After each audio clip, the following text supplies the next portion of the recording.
convidado de hoje é o deputado estadual do PSDB, o professor Rinaldo, a quem eu cumprimento e já agradeço a presença.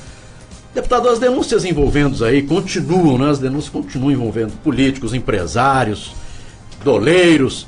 Em 2018 nós teremos eleição. Qual é a sua análise de momento na situação que vive o país e, claro, as dificuldades que serão enfrentadas pelos políticos nas próximas eleições? Bom dia, é um prazer tê-lo aqui no programa Tribuna Livre. E desculpe começar já desse jeito, né, deputado? Com essa análise do país, da situação em que envolve muitos políticos, não é? Muitas denúncias e, claro, com certeza em 2018 não vai ser muito fácil as eleições.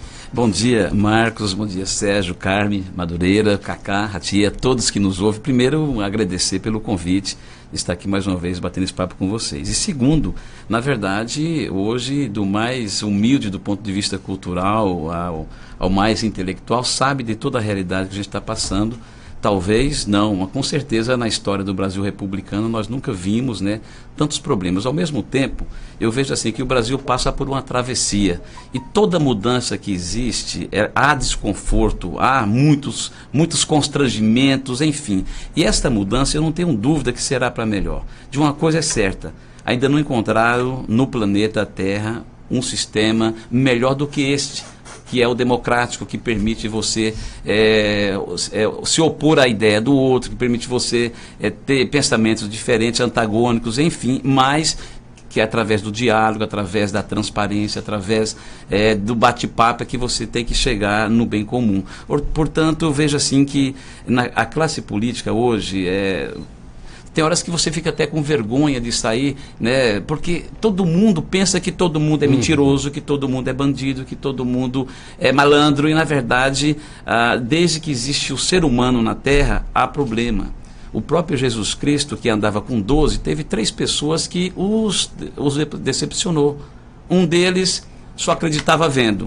O outro negou 3 vezes. E teve aquele que tinha maior confiança, que era o tesoureiro, traiu ele. Então, você vê que essa questão da criminalidade, da falta de postura, de ética, de comprometimento para com o seu ser humano, não é de hoje, é de muito tempo. Agora, a política, Marcos, na verdade, como o homem público, o próprio nome diz, é público, então potencializa com mais rapidez. As mídias sociais fazem com que isso ande a mais rápido do que a luz, né? Ou seja, então isso passa um sentimento de tristeza, de decepção, de ódio por muitas pessoas. Agora é preciso que nós diferenciemos, na verdade, a cada caso. Nós estamos vendo aí o caso dos delatores. Um dia desse era o paladino da justiça e da moralidade e hoje a gente está vendo que não é bem assim. Eu estava ouvindo aqui o rádio Sérgio falar. Olha a situação. Esse pessoal se tornar trilionário, não é nem bilionário, trilionário com dinheiro público do BNDES, usou os próprios políticos como interlocutores, depois foi lá e falou um monte de coisa, falou verdade, também falou mentira. A CPI está ratificando isso no dia a dia, e aí a população vai ter oportunidade, Marcos, de fazer realmente uma análise com muito critério para que não venha criminalizar todo mundo. Outro dia, conversando com um camarada, e não é qualquer um não, e ele revoltado com tudo, e eu me fiz 3 perguntas para ele. Você se considera uma pessoa honesta? Você acha que o Brasil, um país de dimensão territorial continental, um país rico, é o 7º da maior economia do planeta?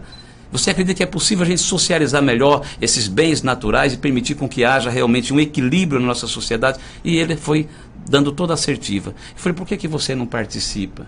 Por que você não filia a um partido e sai candidato para ajudar a mudar isso que você acredita? Não, isso aí não é para mim. Aí me fez lembrar uma frase de Platão, que antes de Cristo ele disse que aqueles que não participam, aqueles que não vivem a vida comunitária do seu bairro, da sua cidade, do seu estado, serão governados, esses que não participam serão governados por aqueles que gostam. Então eu vejo assim, que o ano que vem vai ser um ano muito difícil.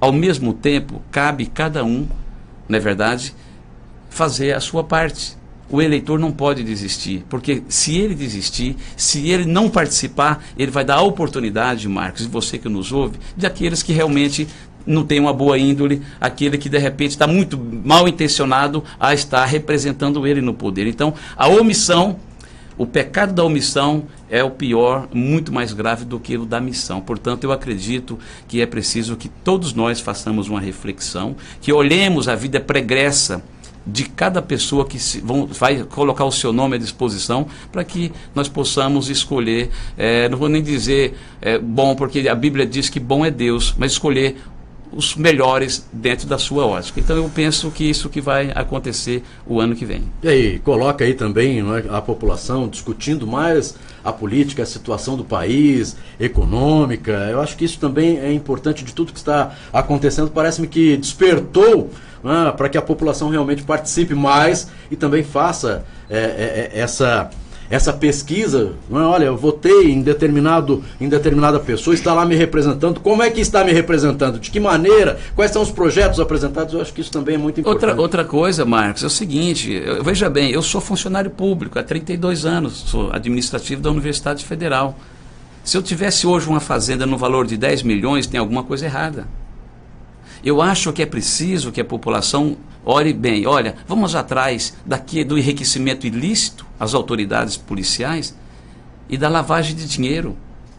Agora, o que acontece no Brasil é que criminalizaram a classe política. Olha que um tema extremamente importante. O homem pode ter maior nível de intelectualidade, ele pode até fabricar o foguete, mas para ele mandar esse foguete para cima, ele precisa de uma ação, ele precisa de uma decisão, e essa decisão é política. E aí não tem como a gente não voltar lá nos primórdios, onde diz o grande Aristóteles que o homem é eminentemente político, porque defende o ideal. Só do cara dizer, eu não gosto disso, eu não gosto de política, na essência, ele está dizendo que, por natureza, ele é um ser político. Já é uma postura. Já é uma postura política. Por isso que é importante, você que nos ouve, que deve estar muito chateado, revoltado, porque a televisão, ela fica Globo News, 24 horas remoendo essa história. E todo dia tem um caso. Ontem, por exemplo, foi lá no Rio de Janeiro. Veja bem, o bombeiro militar é considerado para toda a população como o anjo de Deus aqui na Terra. Quando tem um acidente, você lembra primeiramente do bombeiro. Aí, segundo, você fala, puxa Deus, o bombeiro ainda não chegou, porque o cara é uma figura extremamente importante e fundamental e amigo da população. Só que nós não podemos dizer que todos os militares do Corpo de Bombeiro é bandido. Olha que situação. É o que aconteceu na política. Nós temos mais de 120 mil políticos com mandatos hoje. É só multiplicar a média, Sérgio. Você que conhece bem dessa parte, nós temos aí quase 6 mil municípios. No mínimo 9 vereadores por Câmara. O que não dá isso? De deputado estadual e Congresso Nacional passa de 2.300 deputados, junto com os senadores. Somando tudo dá mais de 120 mil com mandatos. Aí um vereador, ou um deputado, ou que seja 10, ou que seja 100, ou que seja 5 mil, tem 120 mil pessoas com mandatos. Comete uma ilicitude, sai no Fantástico, no outro dia qual que é o bate-papo dentro do ônibus, na beira do campo de futebol, no boteco e até no velório, porque em velório também fala de tudo, faz negócio, arruma namorada, não é isso? Eu já cansei de ver. O papo você viu aí os políticos no Fantástico? Esses políticos, aí ele bota no plural. Então, se nós fôssemos colocar no plural, nós iríamos criminalizar todo o corpo de bombeiro do país. Então é preciso que a gente tenha, nesse momento, que às vezes quando a gente fica com muita euforia, você acaba fazendo loucura e acaba cometendo um dos pecados que Cristo mais condenou, que é o pecado do pré-julgamento. Então é preciso que a população tenha calma, tenha tranquilidade. Olha, essa aqui me decepcionou, está fora, mas não deixe de participar. Não é possível, eu acredito ter mais gente do bem do que do mal, porque se fosse mais gente do mal, já teria estourado esse planeta, já teria pegado fogo. Então, esta é minha palavra, sabe, de tranquilidade, de serenidade. As instituições, há 2 anos atrás eu falei com uma pessoa aqui da alta cúpula do judiciário, de amigos, olha, as instituições têm que ter tranquilidades. Montesquieu falou da importância da independência dos poderes, mas com harmonia, e vai chegar. E chegou. Então são todas as instituições, tem pessoas do bem e tem pessoas que infelizmente têm maculado aí a instituição que o representa. Então eu vejo que é um momento de tranquilidade, de fazer uma análise da vida pregressa de cada um, independente da área, para que a gente tenha a possibilidade de errar menos lá na frente. Ô, deputado, agora tem quer dizer, esse julgamento que a população faz da classe, esse pré-julgamento que a população faz da classe política, tem uma certa razão, até porque o político é o representante direto do povo, foi nomeado pelo povo, né, a hora que o povo votou. E você vê em plena fase de efervescência das investigações, o político continua delinquindo, né? O caso do Gedel, em plena investigação, Lava Jato, Loiote, Coiote, 1001 operação, ele diz que depositando dinheiro num quarto de 51 milhões de reais. Mas tudo bem, eu acho que isso aí a população vai filtrar. É bom até para que a população assista, para ter possibilidade de filtrar na época de eleição. Agora, de certa forma, deputado, o que pode influenciar tudo isso que está acontecendo hoje na eleição do ano que vem, do ponto de vista de aprimorar o processo democrático? Olha, eu sempre defendi, Sérgio, há muito tempo, a questão do voto distrital. Você sabe que eu sou oriundo de trabalhos comunitários. Eu sempre pensei nisso, que fica mais fácil da população acompanhar o seu dia a dia. Infelizmente está essa reforma política, né, que não sai, porque quando um quer, o outro não quer. É um país, o Brasil, que tem aí 30 e tantos partidos. Será que existe 30 e tantas ideologias? E você pega estatuto de partido, eu não vejo nenhum que diz que é contra o negro, que é contra o índio, não vejo que é contra o produtor rural. É praticamente a mesma coisa, a questão dos programas partidários. São 30 e tantos. Eu acredito que se nós tivéssemos uma reforma política, se a gente tivesse, por exemplo, um voto distrital, ficaria mais fácil você acompanhar o seu representado, o seu representante. Mas está aí. Eu não sei se vai passar, se vai ter o distritão. Também sou favorável, porque eu acredito, quando fala distritão, diz que tem que ser os mais votados. E eu posso dizer com muita tranquilidade, Sérgio, e Marquinhos, e você que nos ouve, porque eu já estive nas duas pontas. Eu já fui eleito com a votação, por exemplo, com 14.017 votos. Na época o Lanzarino fez 22 mil e ficou de fora. E senti... Lá mais à frente, em 2010, eu sendo um dos mais votados, e fiquei de fora, e lá 6 deputados abaixo de 19 mil. Então eu posso falar com muita tranquilidade. E aí é natural que os mais votados tenham o direito da vaga. Eu defendo isso, entendeu? E democracia não pressupõe a vontade da maioria? Tá aí. Mas tem a questão da representatividade partidária. Também já tive lá no partidinho pequenininho.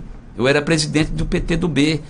Mas a votação que eu tive, eu fui o 11º vereador mais votado da capital, quando tinha 21 vagas.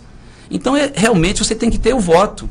Significa que a maioria das pessoas querem você lá. Então, se tivéssemos uma reforma política dessa forma, sabe, ou distrital, que a pessoa pudesse te acompanhar, já que não tem essa, agora o distritão, que é os mais votados, já ajudaria, na minha avaliação, a minimizar esses problemas, porque não podemos generalizar também os partidos políticos. Quantos partidos, Sérgio? Bota lá uma lista de nomes para dizer, olha, não precisar de tanto aqui, ó, a estrutura nossa custa isso, e bota lá gente só para encher linguiça, como diz no dito popular, e na verdade não contribui em nada. Então eu acho que nós precisamos de ter essa reforma política que não sai do papel.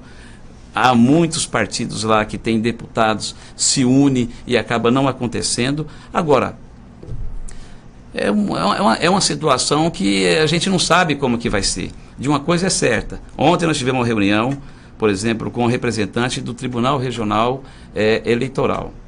Quem não fizer a transferência para biometria não vai ter direito de voto. Até agora, apenas, acho que de 15% a 20% participou. Eu ainda não fiz. Tem que e nem eu, Carmen. Eu também ainda não fiz. Com este clima que está aí, com esta animosidade, até essa certa revolta, imagina. Muita gente vai usar isso como desculpa. Gente vai usar isso como desculpa, de querer entrar lá, vou falar. E é importante, porque você, não votando, olha só, você tem as restrições. Então, é preciso que a gente tenha maturidade, e que a gente venha escolher aquilo que a gente acha que merece. está representado. E se você acha que ninguém presta, está aí uma hora, ainda há tempo de você se filiar a um partido, passar nas convenções, pedir o voto e fazer a diferença. O que não dá é a gente ficar só criticando, de braços cruzados, debaixo da árvore, tomando tereré. Isso não vai mudar em nada. Justamente isso que eu queria abordar, deputado Rinaldo, a questão da participação popular, do interesse do cidadão. Hoje nós temos aí quase 14 milhões de desempregados, uma economia tentando voltar a respirar sem aparelhos, né? Denúncias todo dia. Nos últimos 4 dias, no feriado aí de quinta até domingo, uma sucessão de eventos que se tornaram mais importantes até do que furacão e terremoto no mundo, porque aqui foi furacão e terremoto um atrás do outro, né, no campo político e Verdade. da polícia. O cidadão, o eleitor, o senhor acredita que essas informações estão realmente chegando com a importância que elas têm que ter para o cidadão comum, para aquele que luta para o filho ir para a escola, para aquele que luta por ter acesso a medicamento, para aquele que luta para ter um emprego, né? Aquele que luta para pagar as contas no final do mês. O senhor acredita que esse cidadão tão desalentado, ele realmente consegue ter ânimo para pensar em política como uma solução possível para a vida dele? Ô Carmen, eu vou falar para você aqui, com a experiência que eu tenho, até pelo meu histórico na área comunitária, na área política, eu penso que o camarada que for candidato o ano que vem, se ele não tiver uma inserção em segmentos organizados, se ele não tiver esse contato direto com essas lideranças, com esse pessoal, dificilmente você vai ter condições de convencer quem quer que seja a ir lá e depositar um voto de confiança. Aquela história, então, de candidato ter muito dinheiro, não, você acredita que eu acredito que não. Não vai vingar. Outra coisa que eu sou veementemente contra, essa história de financiamento público. Olha só, você acha, olha para mim, são 2 problemas. E principalmente eu, Sérgio, que sempre sonhei em que nós tivéssemos um dia de forma paritária economicamente. Fui candidato várias vezes, inclusive uma junto com o Sérgio, que eu tirava xéricos de Santim. Em 98, 96, em 98 até 2000. Quando fala em financiamento público, queriam lá aprovar 3 bilhões e algumas coisas mais. 3 bilhões e quase 600 milhões. Você imagina a cabeça desse eleitor, que já não acredita, que está vendo esses exemplos aí diuturnamente, ele sem saúde, ele com tantos problemas, sem o remédio, como você disse. Ontem, por exemplo, vi uma entrevista aqui na TV Campo Grande, né, o SBT, a pessoa foi lá, não tinha médico. Que ânimo que essa pessoa teria para votar? Não, esse é um problema. Segundo ponto, eu saio candidato, aí o eleitor fala assim, deputado Rinaldo, é o seguinte, eu preciso de um dinheiro aí, eu quero ser contratado como cabo eleitoral. Eu vou dizer, mas eu não tenho condições de te contratar. Eu falo, não, você tem sim. Vocês receberam 3 bilhões e 600 milhões. Olha só, eu teria 2 problemas.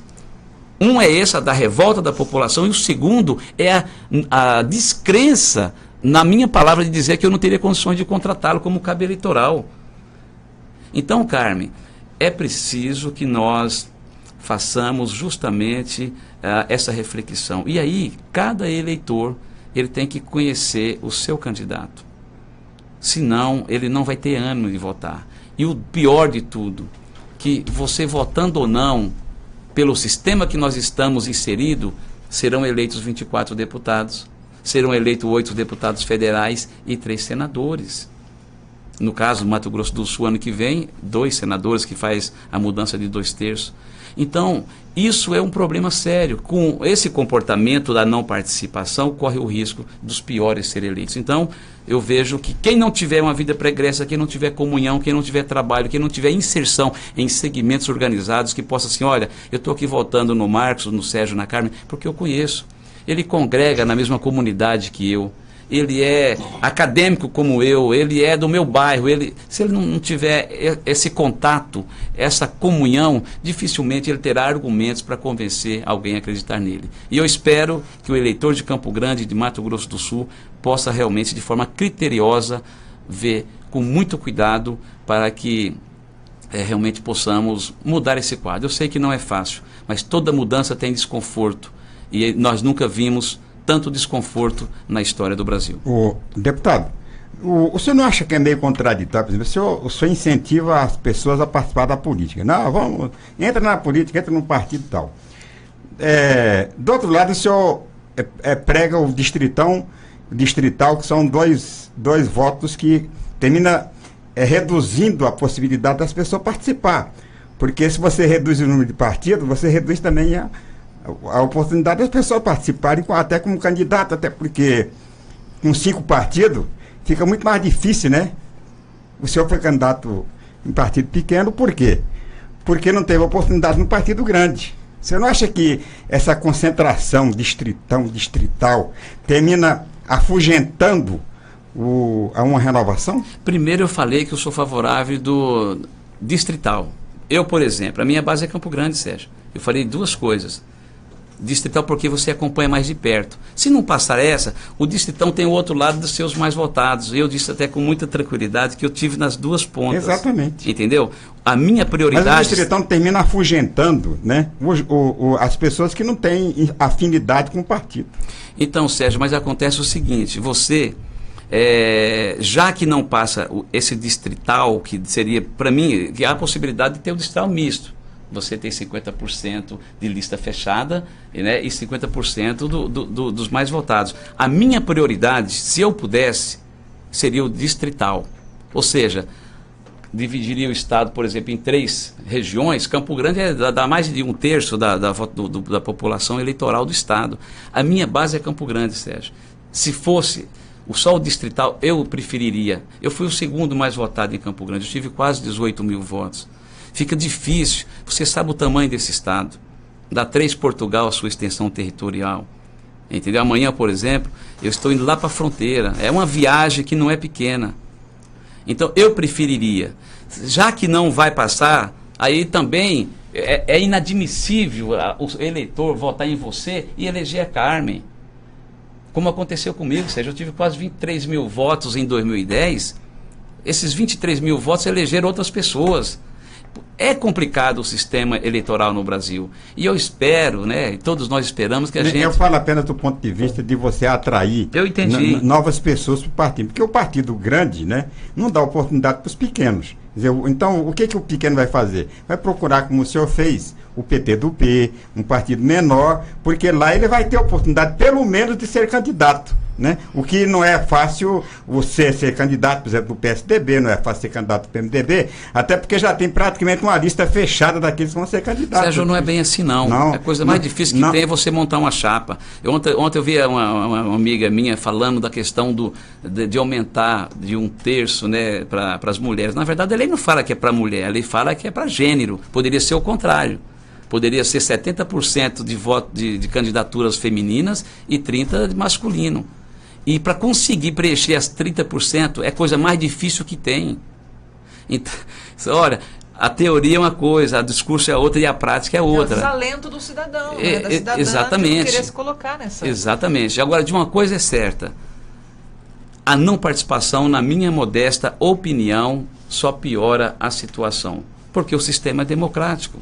Não tem outro jeito. Se você não for, você votando ou não, revoltado ou não, bravo ou não, serão eleitos.